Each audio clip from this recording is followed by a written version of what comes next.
Hi, I'm Donald McIntyre, Senior Editor at the ETC Cooperative.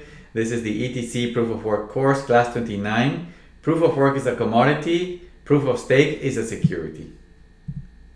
In the previous Class 28, we talked about censorship resistance, why Proof of Work POW blockchains are censorship resistant, and Proof of Stake PoS networks are not. We explained the attributes of Proof of Work blockchains such as Bitcoin BTC and Ethereum Classic ETC, what are the drivers of centralization in Proof of Stake networks, and described how staking and mining pools work in both systems. In this Class 29, we will make a similar comparison, but from the standpoint of their regulatory status.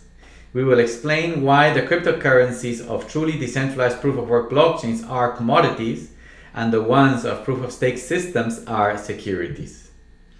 The SEC says staking pools and proof-of-stake networks are securities.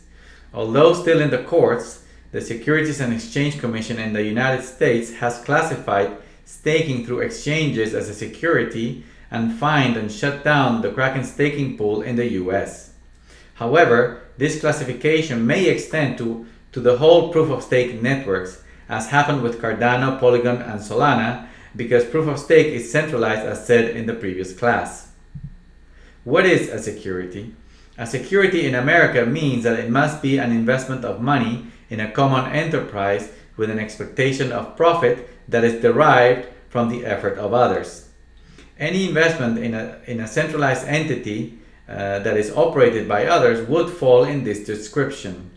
As may be seen in the table in this section, if we compare proof of stake with proof of work, we will realize that the proof of stake checks all the boxes of what is called the Howey test, the legal definition test of a security.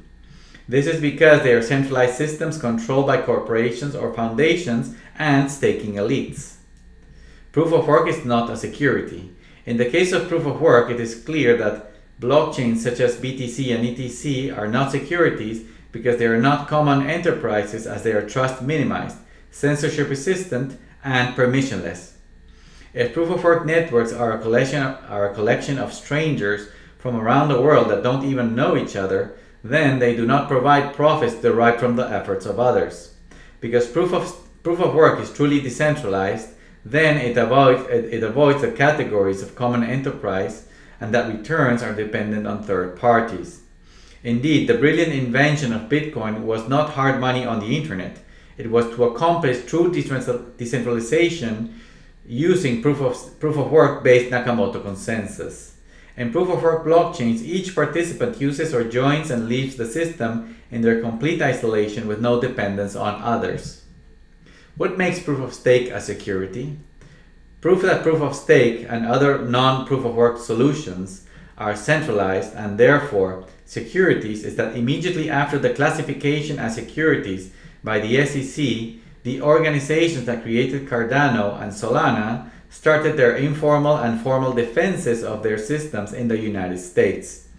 They can do this because these systems have corporations, foundations, developers, and administrators that created, manage, and lead them. If we define the firm as a legal entity that puts together the founders, shareholders, a unit of value that distributes its ownership and rights, and the set of rules that govern the system, we can perfectly fit this analogy to proof-of-stake systems. Proof-of-stake networks are what may be described as synthetic firms. Proof-of-work doesn't have kings, presidents, CEOs, or administrators. In contrast with proof-of-stake, proof-of-work blockchains have no organizations or leaders that anyone can prosecute or fine, or that could formally represent those systems for legal defenses. Proof-of-work networks have no corporations, foundations, developers, or administrators that created, manage, and lead them. Whatever is their regulatory status, they would just keep working regardless of what people say about them or how they are classified in the legal system. For example, BTC and ETC don't have any ICO or VC funding, big development teams, or well-funded foundations or corporations managing them. All these parts in the ecosystem grow organically and in a distributed manner globally, not only because the world knows that BTC and ETC have true decentralized principles, but because their decentralized principles are actually encoded in their systems and scale with them. Why is it important for the law to distinguish these things?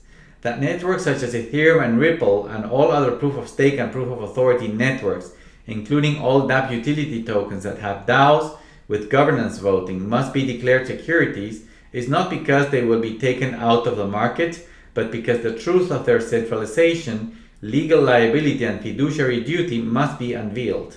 Unfortunately, if they find them to be unregistered securities, regulators will find the developer teams, corporations, and foundations supporting Ethereum, Ripple, Cardano, Avalanche, Solana, Polkadot, and all the other false decentralized coins only between $25 and $50 million at most, as they did with EOS in 2019, and that will be all. They will survive the new status, but the information that they are centralized is the key. Only well-designed proof-of-work blockchains are truly decentralized blockchains. In any civilized society, just laws must apply fairly to all and truth must prevail.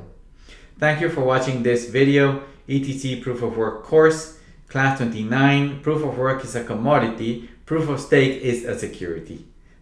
To learn more about Ethereum Classic, please go to ethereumclassic.org. Thank you very much.